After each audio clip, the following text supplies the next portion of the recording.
You're listening to the Candid Comms podcast with Rachel Miller. Tune in for practical advice and inspirational ideas to help you focus on all things internal communication related. Hello and welcome to the show. On today's episode, I am joined by a special guest, Advita Patel. Advita is the founder of CommsRebel, and she helps organisations cultivate inclusive cultures through effective communications so all colleagues can belong and thrive in their work. Advita is also an experienced confidence coach, podcaster, author, and international speaker. Alongside CommsRebel, Advita is the co-founder of A Leader Like Me and CalmEdgedRebel. In June 2023, she published, alongside her co-author, Priya Bates, an Amazon bestseller, Building a Culture of Inclusivity. In 2023, it's just been announced that she will be the Chartered Institute of Public Relations, CIPR, president in 2025. Advita, welcome to Candid Comms. Thanks, Rachel. I'm really pleased to be here today. It's lovely to see you. So we can see each other as we're recording today. Listeners, Advita has a wonderful purple background behind her. She is beautifully on brand, as we were just discussing before we were recording. And today's episode really is focused on the exciting news about your upcoming presidency for CIPR. So we will dive into that particularly. But I'd like to start by turning the clock back a little bit. Could you share with listeners your internal comms experience? Because listeners of the Candid Comms podcast are in-house internal communicators around the globe. So I'd love to, before we go into what you're doing today, what's led you to this point, particularly from an internal comms lens? Wow, gosh. Okay, so I think like many internal communication professionals, it was never really my intention to work in this profession. I actually studied information technology at university and I wanted to work in tech. That was always been my desire. I've always been interested in technology and future of work. However, when I graduated from uni, it was the early 2000s, it was just that massive dot-com crash. And my specialism in my final year was website development, which in a way kind of makes sense now why I'm doing what I'm doing.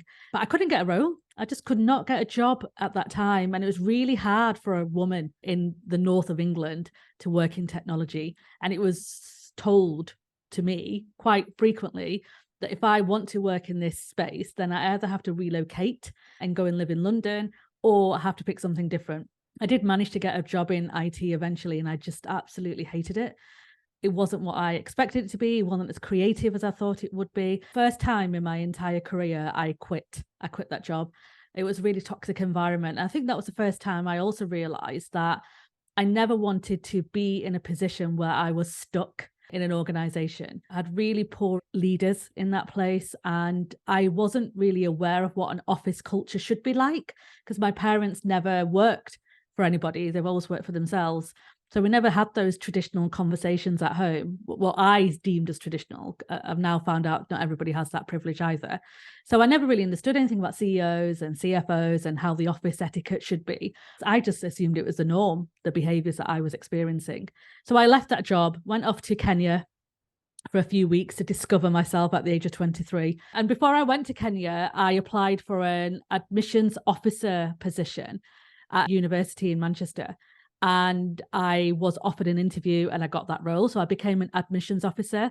And in that role, it was the first time I experienced a mentor. And it was a woman called Catherine, who was the head of marketing. And she took me under her wing and asked me to go along to recruitment fairs, where you recruit students. And she said I had a natural knack for it. And at that time, I just started a master's in human resources. So I already started that master's. And then she said, you know what, you've got a bit of a natural knack for marketing. So why don't you transfer your master's to strategic marketing? And that's what I ended up doing. So I studied strategic marketing part-time, the master's, while working full-time with Catherine's guidance. And then I did that 3 years. I worked with Catherine part-time as well as admissions officer role. Then I applied for communication manager jobs. And then the role I ended up doing, which was initially promoted as marketing officer, was actually internal communications.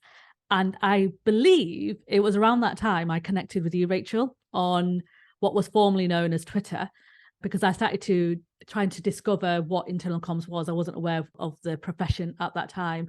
And then from that point on, I just stayed within that profession and moved my way around. When was that, Advita? What year was that? I was trying to reflect this morning when we were first connected, and I was really struggling to remember when we weren't connected. When was that? So I connected with you when I moved to my third internal comms job, which I applied for, where I was given the responsibility to create a brand new IC function. And I was a solo IC professional at that time. So the other jobs I had like a little team, and we kind of worked together, and it wasn't purely internal comms. But the job I got in touch with you, which was about 2009, 2008. I read your blog actually, and that's when I found you on, and your blog wasn't called All Things IC then. It was called Life Through a 2.0 Lens, because everyone was talking of everything was 2.0 at that time. And then it was Diary of an Internal Communicator, because Milkroom had asked me to blog for them. Milkroom don't exist anymore. So yeah, it went through Life Through a 2.0 Lens, then Diary of an Internal Communicator, then became All Things IC, ahead of me launching All Things IC as a business in 2013.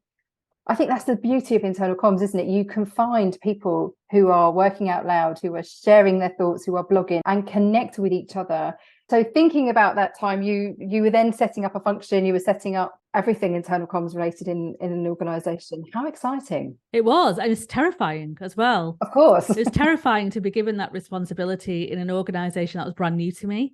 This is why I was seeking out other internal comms professionals to learn from each other, because at that time in the Northwest specifically, there wasn't really a community of any type that I could lean into. So I went to blogs. You know, the first step in those days was to kind of find who was blogging.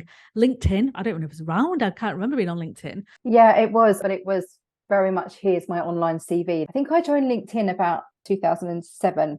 So that's when you could create LinkedIn communities, and it was very quiet. It wasn't what it is today at all, but it was kind of the first step in building community, it felt like, where you suddenly could connect with other in-house internal communicators and swap notes and say, how do you do this and how do you do that? So that beautiful ethos that we know today of people working out loud, sharing, connecting, collaborating, which we kind of take for granted today, had a bit of a slow start, I think, in people sort of finding their way. When you find each other online, it was such a, oh, you also struggle with this. Yeah, me too. That really helped uniting mindset, isn't it? It was definitely IC therapy, you know, knowing that you weren't alone. For me, reading articles and reading blogs about internal comms, which was fairly, you know, I'd only been in the profession at that point 5 years. It's still very new. It has definitely evolved to where it was. And then in 2010, 2011, I decided to become a volunteer for the Chartered Institute of Public Relations. And that's where that journey started. And I think you just stepped away from it on that year and I stepped in.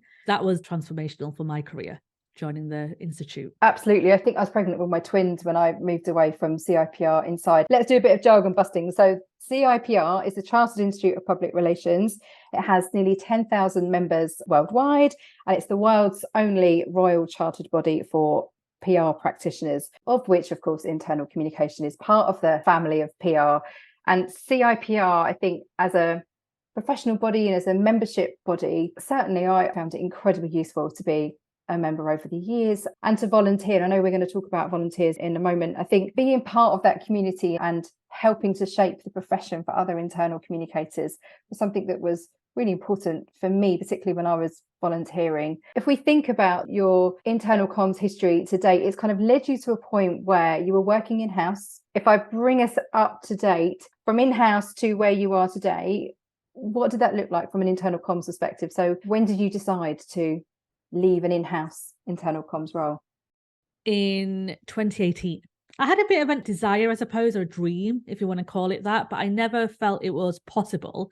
Then in 2018, for the very first time, even from the very first job that was a bit toxic, I had a little bit of a confidence crisis. And I remember telling my friend that I don't know whether the communications industry is for me. Early on, so it's early, like January time in 2018, I was like, I think I might have to find myself or whatever. I had a bit of a wobble, a huge confidence crisis. I remember ringing my friend when I was driving to my new workplace because I started a new role, and it was an hour's drive, and I just remember talking at her, not with her, at her. And there's a difference.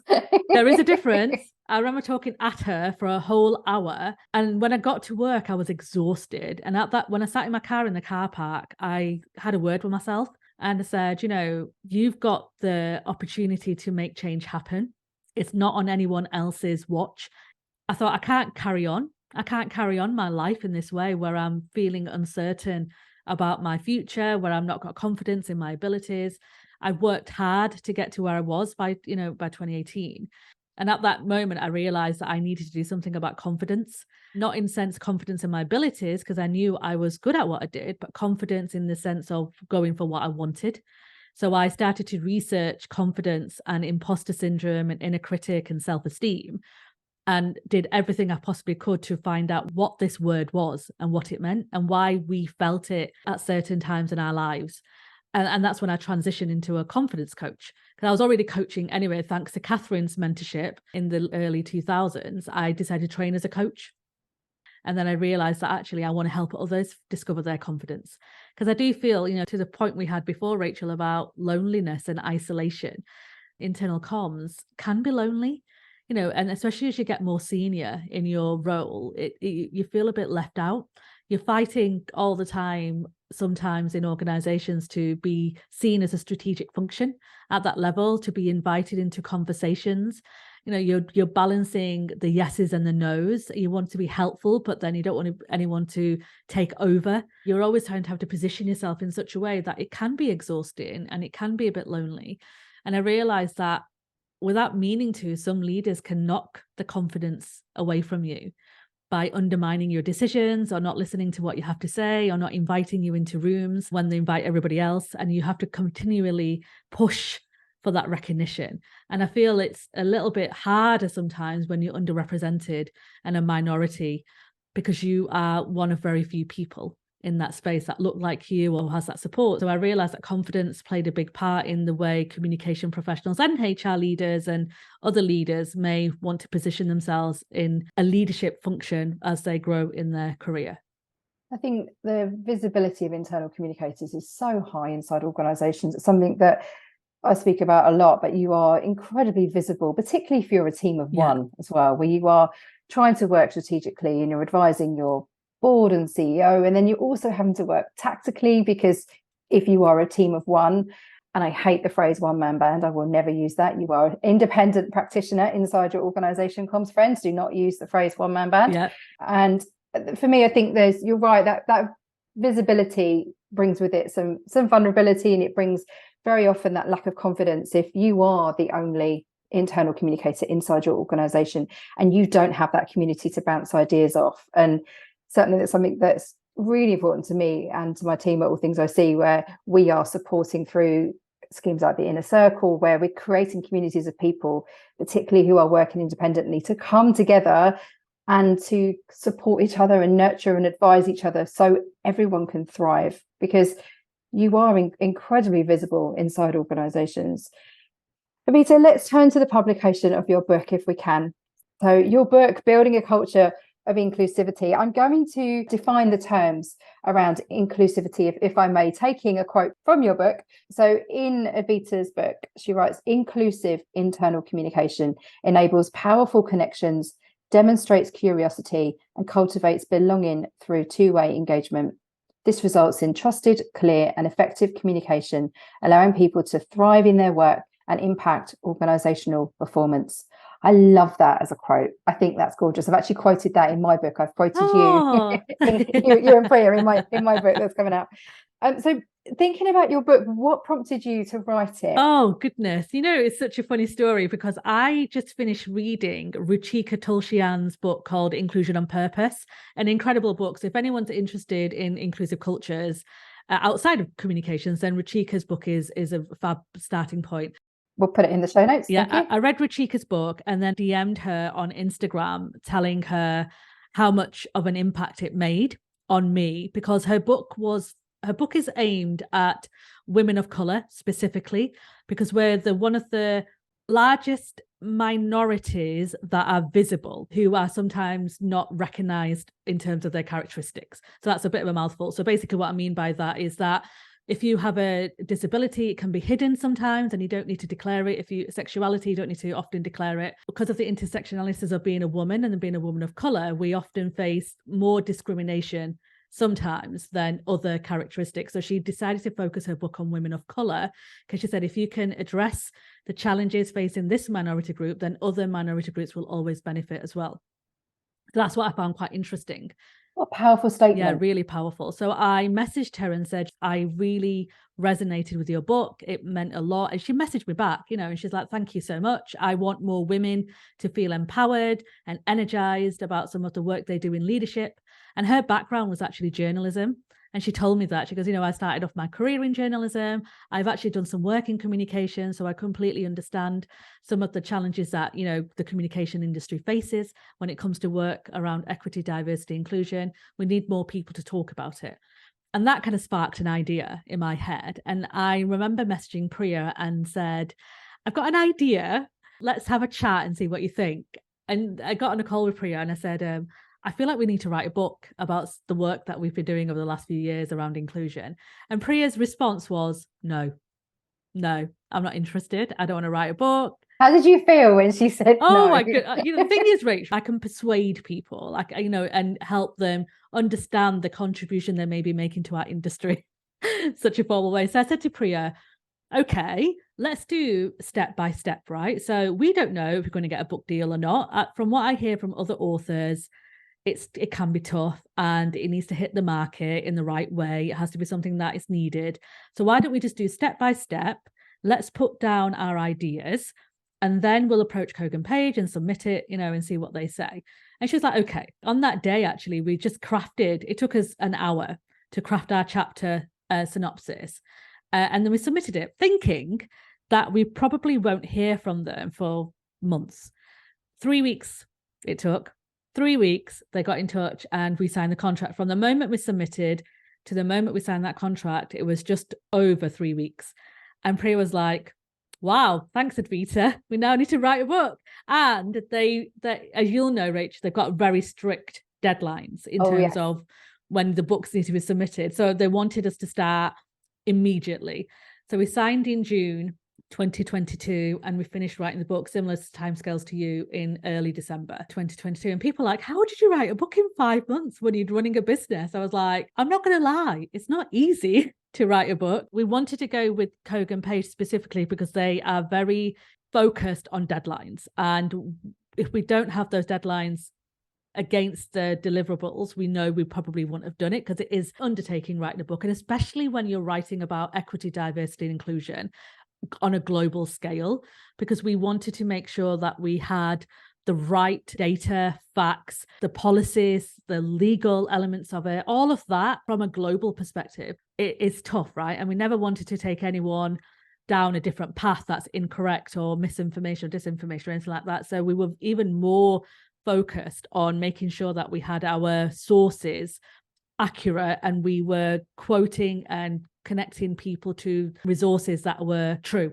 and were factual. It sits really heavy, doesn't it? That responsibility.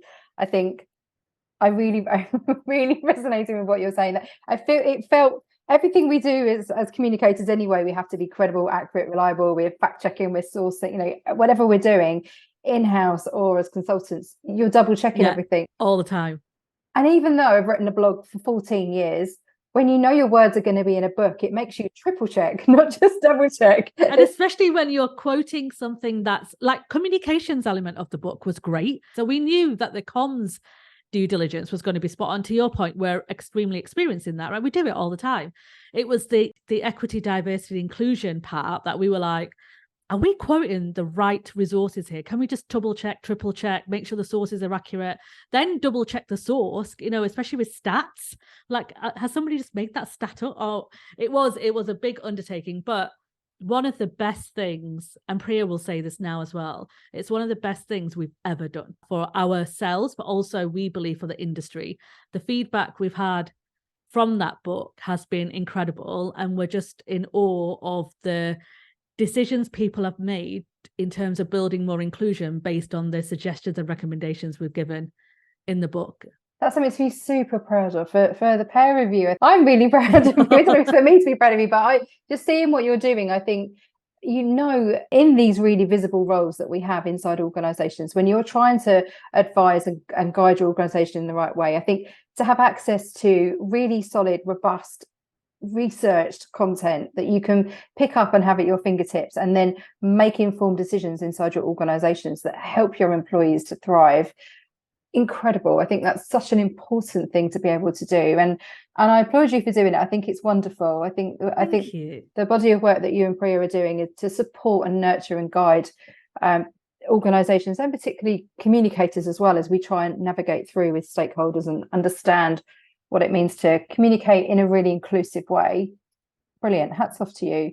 Thank you. So Vita, thinking about CIPR presidency, if we may, you are the first woman of colour to become CIPR president. Can I ask how your book inspired you for your upcoming CIPR presidency? Actually, Rachel, I'm the first person of colour in the 75-year history. Part of me is just in disbelief sometimes, but part of me is like not surprised.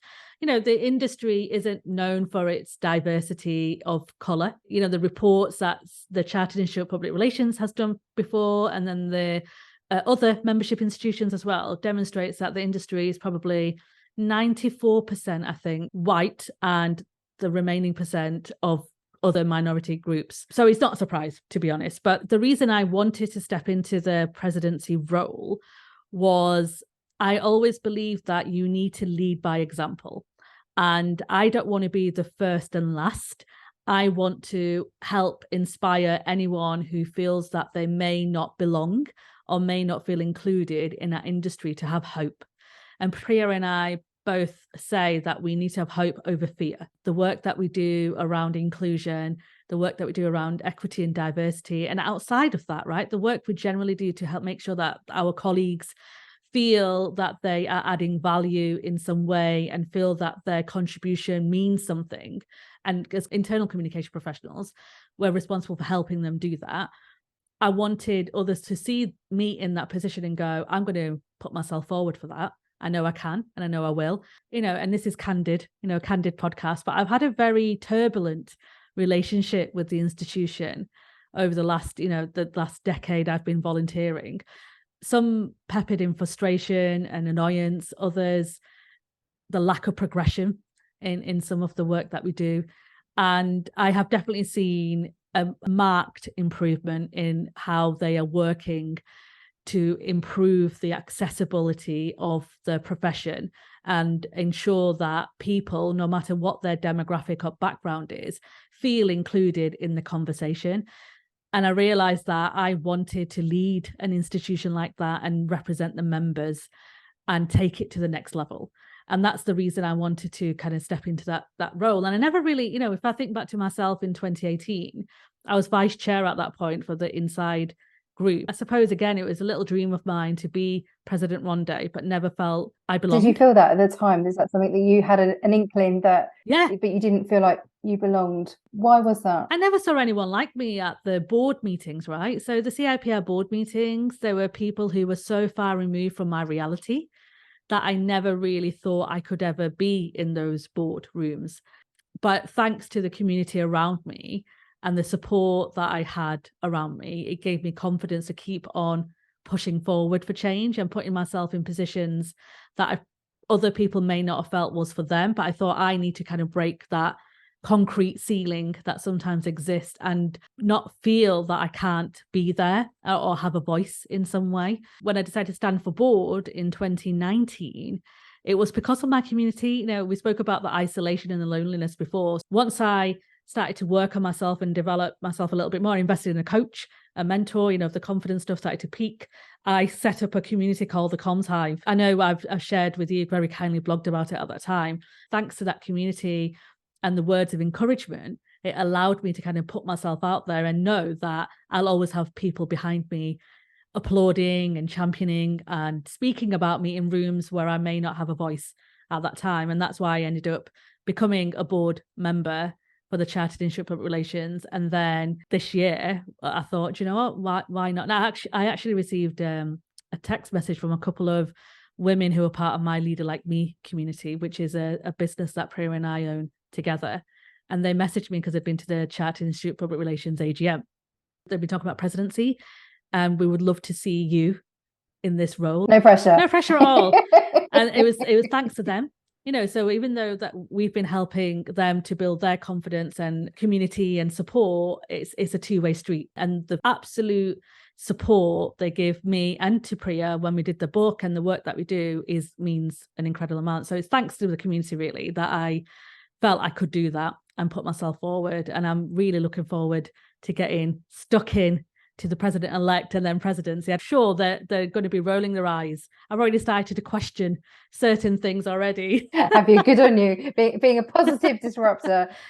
I know when you stood for president that you had some main aims that you want to address during your tenure. So we're going to take a short break. And when we come back, we're going to dive in to find out more about what you're hoping to achieve through your presidency. See you in a moment.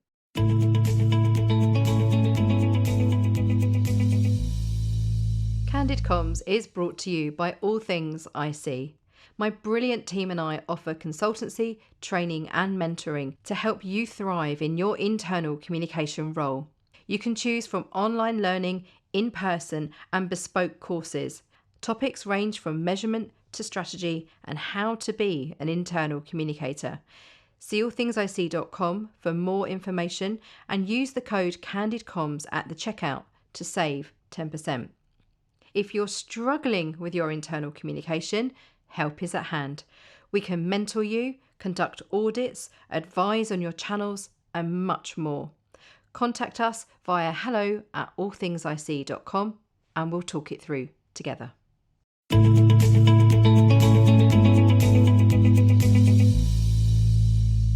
Welcome back. In the final part of today's episode, Advita and I are diving into what she hopes to achieve from her CIPR presidency. And it's fair to say when you stand for president, it's not a one-off thing. It's a 3-year engagement that you have with the Chartered Institute. So you're going to be president-elect in 2024. Then you will be president in 2025. And then you will be past president in 2026. So looking ahead, we have a good few years of you, Advita, to really try and make a difference. But thinking about what led you to stand, obviously you were encouraged by the ladies who contacted you that you've just shared. Thinking about why you stood and what you're hoping to achieve, can you talk us through that? Because I know there were 3 aims that you had, or 3 objectives that you had. My whole campaign, I suppose my statement, actually, rather than campaign, my campaign message was around accessibility and inclusion, and that was a given. But what I also wanted to acknowledge was that inclusion isn't just a standalone objective. It's part of every single moment you have with the institution. From the moment you decide to join as a member to the moment you go along to events and training and chartership or whatever, you should always feel that you're included and you're having conversations and you feel safe. And this is what I want the institution to feel for some members who may feel that they don't have that space to explore their thinking, that the membership will give them that place where they can go in whatever they want to do and they feel connected, they feel safe, they feel that they can get the latest research and information to help enhance their career without friction, without accessibility concerns, without having to worry about whether it's the right thing or the wrong thing. And most importantly, feeling energetic about it. I feel like we are losing that a little bit with everything that's going on. The world is heavy right now. It's really heavy. And I would say for communication professionals, internal and external, and all the other kind of professions around it, it's heavier. We are having to consume the news that's out there. We're having to break that down into some coherent message that is balanced. We're having to advise our leaders on what they should say, how they should say it, making sure they're not excluding certain communities and including others. And the balance is critical in this space. In order for us to get that balance, we need to have a community that can support us to make sure that what we're saying and advising is fair and it's right. And I think that something like the Chartered Institute of Public Relations should be there for those members to give them that guidance and help. And that was one of my big kind of messages in my statement, to say that I want the institution to feel that it's accessible. So friction-free learning and friction-free access to training without any hoops that they have to jump through, without any challenges around cost. There's so much more we need to do around accessible training for individuals who may not have that support from their organizations. It shouldn't stop them learning. And CIPR, I think it's fair to say you don't necessarily need to be a member to go to the events and to access the advice and guidance. Obviously, lots of membership bodies available globally. From my perspective, I certainly see that CIPR try to open their doors to members and non-members alike. So it feels like you don't necessarily have to be a member to attend their training or their events, which I think is a good thing. Thinking as an internal communicator, and this is a candid conversation, I feel like very often there's not such a big space for internal communicators within CIPR. And I know that this is a conversation that has been rumbling for a few years. And when there are the amazing volunteers for CIPR Inside, and Dan in my team has been the current chair of CIPR Inside, is just coming to the end of his tenure as we're recording it at the end of 2023. And creating space for internal communicators to feel like we have a voice within this wider sphere of PR, I think is so important, because it's very easy to feel like an afterthought, even amongst a professional body that seems to be focused on PR. So personally and professionally, I'm delighted to see more internal communicators like Jenny Field, like people who are internal comms practitioners stepping into the role of president over the past few years. I think it's wonderful to try and have more of a balanced conversation actually in the world of PR as a whole about internal comms and the amazing value that it brings to organizations when it's done right. And particularly to your quote on when it's done inclusively, when you are really unlocking organizational performance, when you're getting this right inside our organizations. So you stood with a mindset of creating an inclusive culture for people and for friction-free learning. And the third one was around raising the importance of professionalism. And you highlighted chartership status, and you, in your aim, you said you wanted it to earn greater respect and reward. So for listeners who perhaps don't know what chartership is, can you tell us what it is and why it's important? Yeah, sure. So chartership is one of the highest qualifications that you can receive from the Chartered Institute in terms of your professionalism. So it's a one full day assessment. You're assessed by other chartered professionals, and you're assessed on leadership, strategy, and ethics. And it's an intense day. Rachel, you've done it, I've done it. And it's a day for you to explore your thinking with other professionals around those three topics on how you would address certain situations, how you would may manage complicated or conflicting situations, and what does that look like. And it's a really good opportunity to take all the experience and all the learning you've had in your career and bring it into a room where you're having a chat about how you may manage, like I said, difficult, complicated, convoluted leadership, strategy, ethics, behaviors. The reality, isn't it? It's the reality of life, right? You're faced with what would you do in this particular situation, and got to sink or swim, really, haven't you? And you're right, it's bringing forward your mindset and your skill set. So it's looking at both of them, isn't it? How would you approach a situation ethically and with integrity and demonstrating leadership? It is a really intensive day, isn't it? But wonderful, actually. Great. I really enjoyed it when I did it. I definitely created a panic unnecessarily, and I should be, right? Because it's a high accreditation. You need to have everything together. Not everyone passes. It's robust in how it's managed and how you're assessed. And people, with the word assessed, people freak out about it because nobody wants to be assessed. But it is about having a conversation and how you would manage, like I said, certain situations in your workplace. And it's important in my experience, because if you look at the respect that chartered accountants receive, the chartered engineers, chartered architects, chartered HR professionals, we need business leaders in the world around us to recognize this important qualification.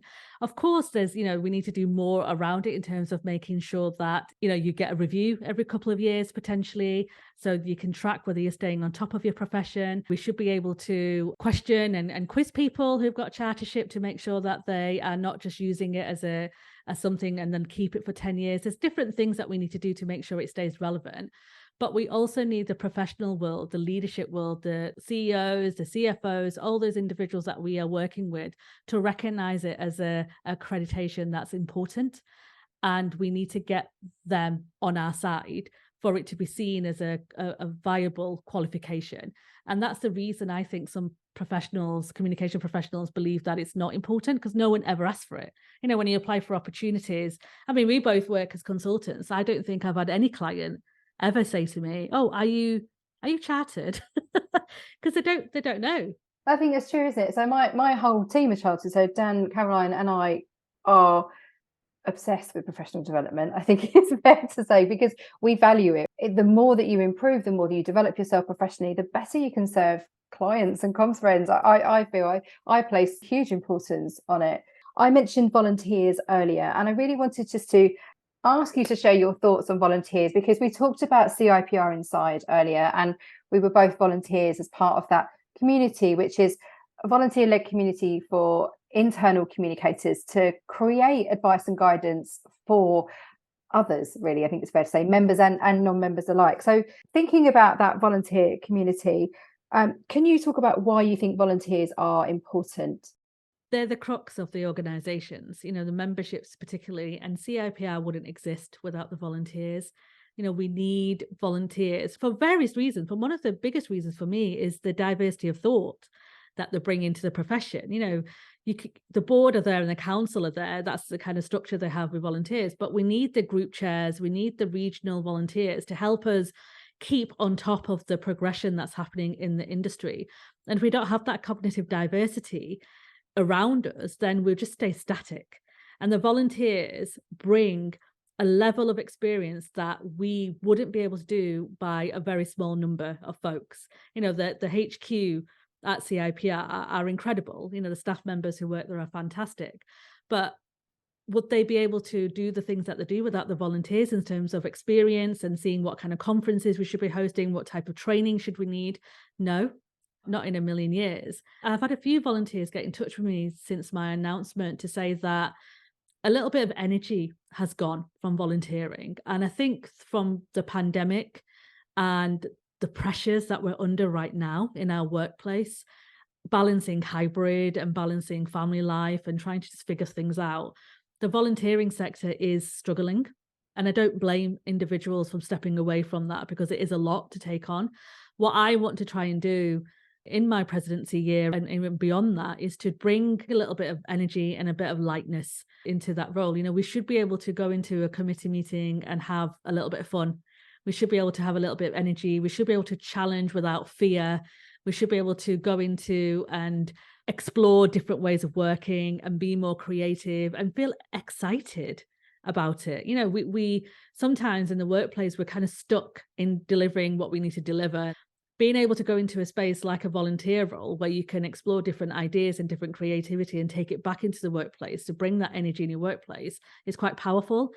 And I would want to bring that back. And from what I'm hearing from volunteers, that is lacking a little bit. And I don't think that the Institute is alone in this. I think it's across the volunteering sector.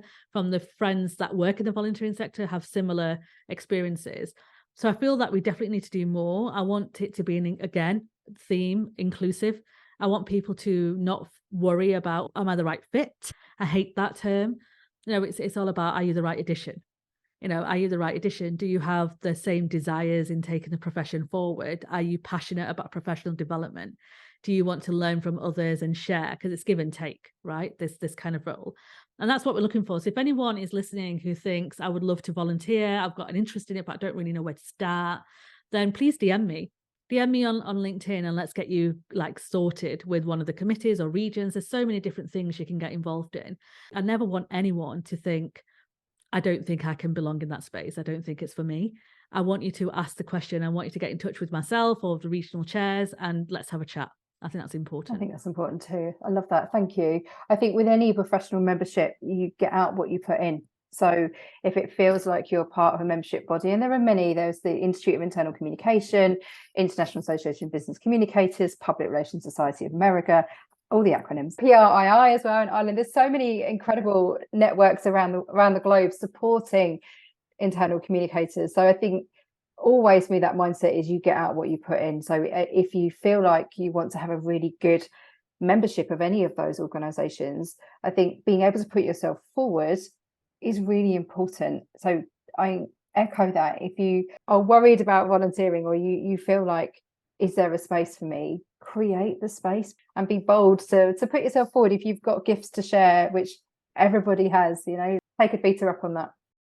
And I think if it wasn't for the membership, and it wasn't for the fact that I came down to London for the AGM all those years ago, I remember my friend Gemma taking me. Actually, Gemma's like, you have to go, you have to be there. I wouldn't be doing what I'm doing today.